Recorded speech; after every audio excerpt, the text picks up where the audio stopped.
Basta may bagong gamit, paniguradong may masayang nanay. Hello mga Mima, kamusta kayo?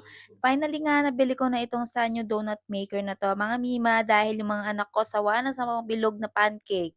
Sobrang ganda nitong donut maker na to mga mi and ganito yung plug niya so kailangan mo ng adapter dyan. Marami ako napanood na good reviews dito sa donut maker na to kaya ito na yung binili ko at pagkadating mga mima tinry ko talaga agad yan.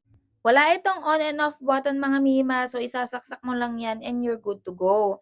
Kapag lilinisan mo yan, pwede ka naman gumamit dyan ng tissue. Yun lang ang ginamit ko kanina para malinisan to after kong gamitin. Sobrang nagustuhan ko talaga 'to mga Mima dahil ang bilis niya lang talagang uminit, mabilis lang maluto yung donut.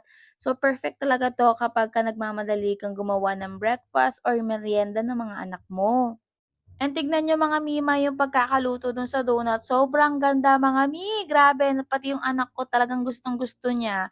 Puwede niyo rin 'tong gamitin pang business mga Mi, kaya kung gusto mo nito alam mo na yan kung nasaan yung link.